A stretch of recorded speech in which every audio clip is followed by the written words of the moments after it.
So wonderful evening to everyone. पूर्णमासी है, कल परसों चांद पूरा है, बेहद शांत है दिमाग और बेहद आनंद भी है।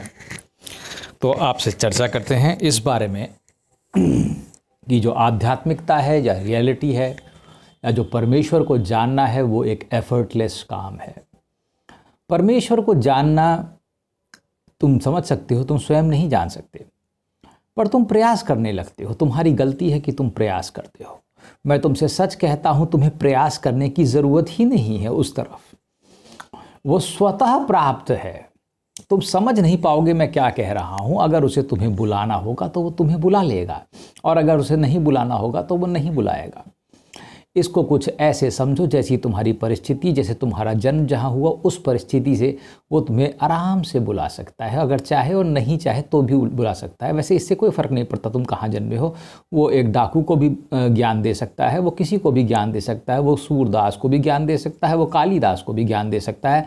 तो तुम समझ सकते हो कि प्रयास की ज़रूरत यहाँ पर नहीं है। तुम व्यर्थ के हमारे यहाँ बड़े बड़े केंद्र खोल के बैठे हैं लोग, और उसमें तरह तरह के ध्यान लगाना सिखा रहे हैं। मैं माफ़ी चाहूँगा, इन सब से तुम्हारा कोई भला नहीं होने वाला और तुम्हें इनसे कुछ प्राप्ति नहीं होगी। जो कुछ है वो तुम्हें खुद दे देगा अगर तुम पात्र होगे तो। इसलिए मैं तुमसे ये कहूँगा कि तुम अपनी पात्रता विकसित करो, ना कि तुम किसी केंद्र में जाओ या किसी स्पेशल टेक्निक में लग जाओ कि मैं ऐसा करूँगा तो मुझे ऐसा प्राप्त हो जाएगा। आध्यात्मिकता का फील्ड इतना बड़ा है और इतने सारे क्षेत्र हैं कि क्षेत्र में जाओगे, कर्म, ध्यान, ज्ञान, भक्ति और पता नहीं कौन कौन से तंत्र, और उन तंत्रों के भी असंख्य तंत्र और उतनी सारी महाविद्याएं, तुम क्या क्या कर पाओगे मैं समझ नहीं पाता। और तुम कैसे करोगे इतने भयंकर इतनी बड़ी चीज़ को जब तुम छोटी छोटी चीज़ें ही हैंडल नहीं कर पा रहे हो। तो तुम क्या प्रयास कर रहे हो मैं समझ नहीं पा रहा हूँ। अब तुम्हारा प्रयास व्यर्थ है इस दिशा में, मैं तुमसे सीधे कह देता हूँ, क्योंकि तुम कुछ पाना चाहते हो, कुछ पकड़ना चाहते हो, या कुछ पता नहीं, तुम्हें वो मालूम भी नहीं है वो कैसा है। मैं तुम्हें सच कहता हूँ, तुम्हें मालूम ही नहीं है वो कैसा है। वो तो अद्भुत है, पालन सुर करनी अद्भुत करनी, मरम न जाने कोई। उसका मरम तो कोई जान ही नहीं पाया आज तक। तो तुम कैसे जान जाओगे किसी ध्यान साधना केंद्र में जाके, मैं समझ नहीं पाया। या कोई संगठन बना करके, वो तो खाली उसके प्रतीकात्मक रूप बैठे हुए हैं वहाँ पर, जो हो सकता है तुम्हें थोड़ी देर के लिए कुछ शांति दिलासा, या जीवन से हताश लोगों को वहाँ बैठा करके कुछ ज्ञान दिया जा रहा है जो जीवन से परेशान है। क्या तुम जीवन से परेशान हो चुके हो? तो तुम ऐसे केंद्रों में जाओ और जा कर के अपना ज्ञान बटोर लो। मैं तुमसे सच कहता हूँ, तुम्हें कुछ करने की ज़रूरत नहीं है। केवल अपना नियत कर्म सही से करो, वो स्वयं ही तुम्हें परख करके स्वयं आकर के तुम्हें दे देगा ज्ञान। उसमें तुम्हें कोई ख़ास ज़रूरत नहीं है। मैं तुम्हें बताता हूँ उसने क्या किया मेरे साथ। अभी परसों नरसों 6-7 दिन पहले की बात है। ठंडी का मौसम है, मुझे ठंड कुछ ज़्यादा भी लगती है। मैं रजाई ओढ़ के आराम से लेटा हुआ था। अचानक ही ऊपर से वो रात में मैं काफ़ी जल्दी सो गया था, 7:15 बजे। तो मैं एक बार रात में फिर उठ जाता हूँ, फिर एक बार सोता हूँ, फिर उठता हूँ। पता नहीं अजीब किस्म का कोई फिक्स पैटर्न नींद का है ही नहीं साहब। यहाँ कुछ खुद मेरे ही समझ में नहीं आता।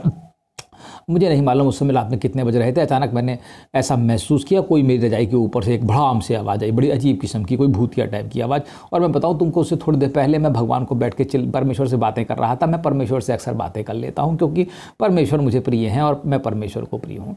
मुझे ऐसा लगता है वो मेरे अच्छे मित्र हैं। तो मैं उनसे कुछ यही कह रहा था कि इस जीवन में बहुत ज़्यादा हो गया है, मुझे अब कुछ मतलब या तो दे दो या तो फिर अब मुझे यहाँ से ले चलो। भाई मेरे अब दिमाग को बर्दाश्त नहीं हो पा रहा है।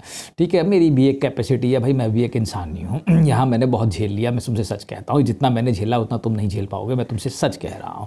मैं झेल झेल के पागल हो गया हूँ। तुम कह सकते हो, कुछ लोग मुझे पागल कहते हैं, मुझे कोई दिक्कत नहीं है, लेकिन इन द सेंस, नॉट पागल in that sense, but in that sense कि हाँ कुछ ज़्यादा ही हो गया मेरे जीवन में। इतनी ज़्यादा ओवरडोज शायद किसी को नहीं देनी चाहिए। ठीक है, खैर बहरहाल तो उसी रात शायद परमेश्वर ने मेरी बात सुन ली। परमेश्वर को भी समझ में आ गया ऐसी कुछ ज़्यादा ही हो गया इसके साथ। तो ऊपर से मेरी रजाई की एक आवाज़ आई धड़ाम से, एकदम बड़ी डेंजरस किस्म की, हू टाइप की, डेंजरस टाइप की। और उसके बाद मैंने देखा किसी ने मुझे कस के पकड़ लिया है। उसने मेरे नीचे से लेकर के मेरी गर्दन तक मुझे पूरा जकड़ लिया, और थोड़ी देर बाद कुछ करने के बाद वो चला गया।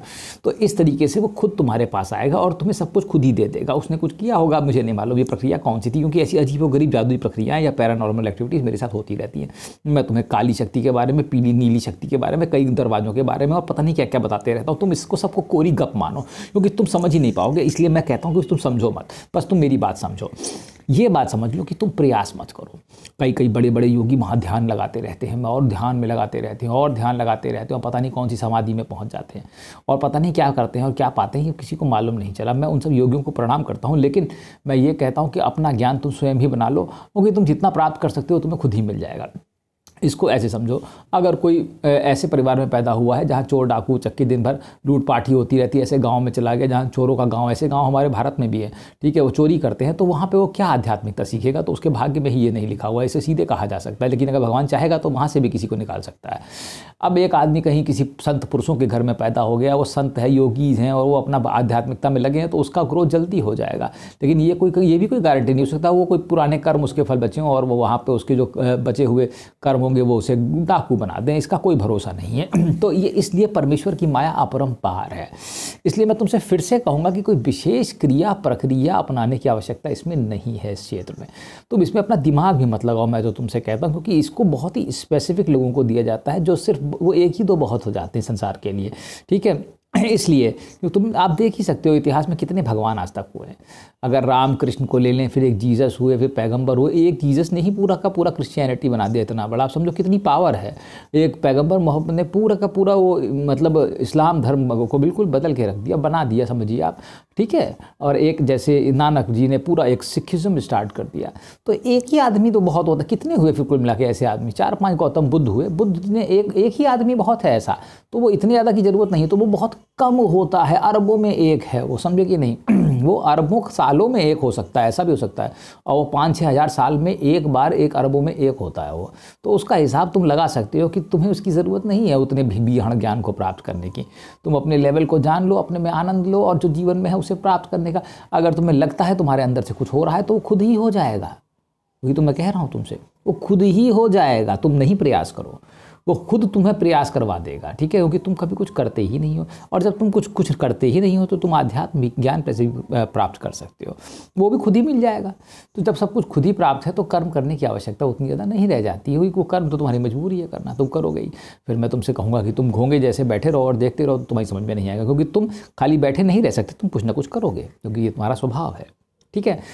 तो मैं तुमसे यही कहूँगा कि किसी बहुत विशेष क्रिया प्रक्रिया या बहुत ज़्यादा चीज़ों में जाने की आवश्यकता नहीं है, क्योंकि आध्यात्मिकता स्वयं ही तुम्हें प्राप्त हो जाएगी अगर तुम योग्य होगे। बस अपनी पात्रता विकसित करो, ठीक है। चलो फिर इसी बात पे धन्यवाद।